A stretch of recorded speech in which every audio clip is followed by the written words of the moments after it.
माँ देखो मेरा रिजल्ट आ गया है। मैं प्रथम श्रेणी से उत्तीर्ण हुई हूँ। मैं खुशी से चिल्लाई थी। बहुत बहुत बधाई हो बेटी, तुम अब प्रोफेशनली क्वालिफाइड हो चुकी हो। दामाद जी सुनेंगे तो खुश हो जाएंगे। जी माँ, मैं फ़ोन करने दौड़ पड़ी थी। हेलो, सुनो जी, मैं प्रथम श्रेणी डिस्टिंक्शन के साथ पास हुई हूँ। ओह अच्छा है, मैं कल आ रहा हूँ। यहाँ माँ से काम नहीं होता है, तुम्हें लेता आऊँगा। जी, मैं मायूस हो गई थी। इतनी फीकी रेस्पॉन्स। खैर, शायद फ़ोन पर ज़्यादा बोलना नहीं चाहते होंगे। अभी शादी के मात्र 4 महीने ही हुए थे। शादी के बाद पहली सावन में माँ के पास आई हुई थी। उसी समय मुझे फाइनल रिजल्ट का भी पता चला था। मैं बहुत उत्साहित थी। अब मैं भी जॉब करूंगी, मेरा भी एक अलग परिचय होगा, घर बाहर मैं दोनों संभाल लूंगी, वगैरह वगैरह। अगले दिन रोहित जी आए और उसके साथ मैं ससुराल लौट आई थी। घर में केवल सास ही थी। बीमारी की वजह से वह सारा दिन या तो बैठी रहती थी या सोई रहती थी। बहू के बाहर जाकर काम करने के नाम से ही वह खफा हो गई थी। मैंने नोटिस किया कि रोहित जी को भी मेरा जॉब करना पसंद नहीं था। उनका कहना था चूंकि उनकी ड्यूटी का शेड्यूल फिक्स नहीं है, अतः मेरे कार्य पर जाने से समय पर नाश्ता, टिफ़िन, खाना सब चौपट हो जाएगा। मैं चुप रह गई। घर में शांति थी। इस बीच सुहाना का पदार्पण मेरे जीवन में हुआ। कुछ समय के लिए मैं उसी में रम गई थी। थोड़े दिनों बाद सास भी चल बसी। घर बाहर की सभी काम, रोहित को समय पर दफ्तर भेजना, सुहाना की जिम्मेदारी सब मैं बखूबी निभा रही थी। परंतु मैं जब भी अलमारी खोलती मुझे मेरे सर्टिफिकेट नज़र आते। ऐसा लगता मानो मेरी बड़ी बड़ी डिग्रियां मुझे चिढ़ा रही हों। आंखों के कोर भीग जाते। मैं कुछ न कर पाई। रोहित से कहने पर वही घिसा पिटा सा जवाब देते। मेरी ड्यूटी का कोई समय निश्चित नहीं है, सुहाना का ख्याल कौन रखेगा। एक बार मैंने कहा था क्यों ना मैं सुहाना के स्कूल में ही काम करना शुरू कर दूं, हम दोनों एक साथ आना जाना करेंगे। मगर तुम्हें तो शनिवार को भी जाना पड़ेगा, जबकि सुहाना का उस दिन छुट्टी रहेगी। उसका क्या, रोहित ने कुछ तैश में आकर कहा।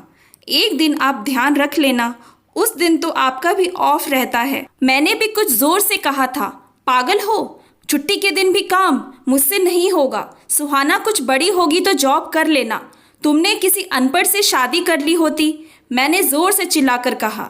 घर की शांति भंग होने लगी थी, मगर रोहित जी के विरोध का साहस मुझ में कभी नहीं था।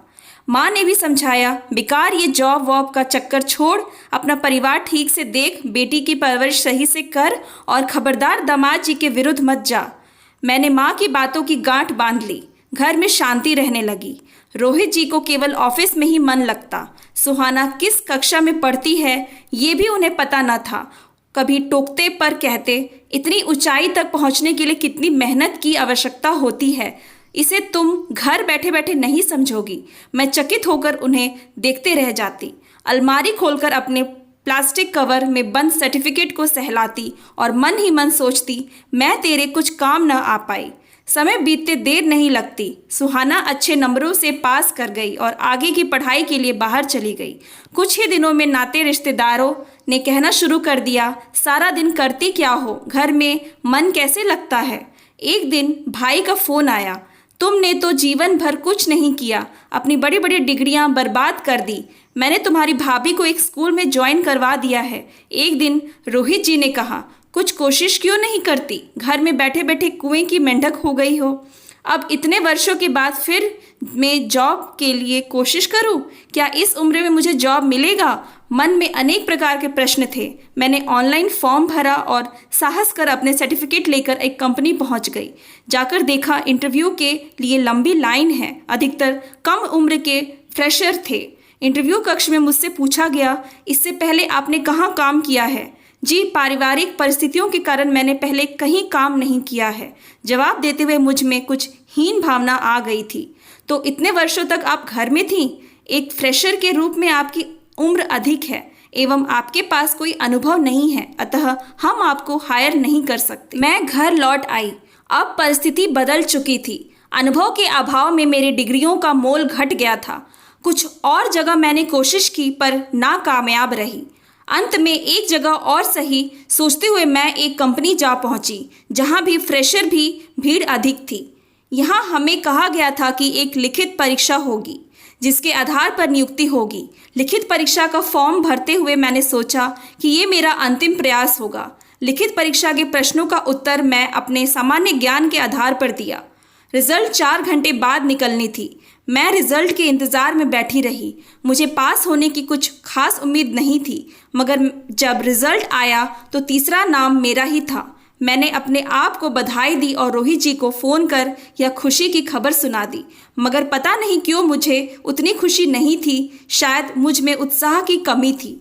अपना बैग उठाते वक्त देखा कि बगल में एक अभ्यर्थी की आंखें नम हैं। सांत्वना देने के उद्देश्य से मैंने कहा, कोई बात नहीं, अगली बार जीत पक्की है। लड़की रोने लगी थी। पता नहीं आंटी, अगली बार दे पाऊंगी या नहीं। क्यों, ऐसा क्यों? मैंने पूछा। दरअसल अगले सप्ताह मेरी शादी होने वाली है। पता नहीं ससुराल वाले मुझे जॉब करने देंगे या नहीं। अगर ये जॉब मुझे मिल जाती तो वे मना नहीं कर पाते। मात्र 1 नंबर से मैं पिछड़ गई। कोई बात नहीं, सब अच्छा होगा, कहकर मैं वहाँ से निकल आई। शाम को रोहित ने कहा, अब तो तुम्हारी जॉब पक्की हो गई। नहीं, 2nd राउंड इंटरव्यू में पास नहीं कर पाई। मेरी जगह एक फ्रेशर को ले लिया गया। हाँ, पता था कुछ ऐसा ही होगा। घर बैठे बैठे तुम्हारी बुद्धि में भी जंग लग गई है। मुझे उनकी बातों का बुरा नहीं लगा, क्योंकि कुछ दाग अच्छे होते हैं। मेरे ना करने से उस फ्रेशर लड़की की नियुक्ति हो गई थी। अलमारी में सर्टिफिकेट रखते हुए मैं मन ही मन मुस्कुरा रही थी। मैंने पहली बार अपनी मन की सुनी थी। Thanks for watching. Please like and subscribe my channel.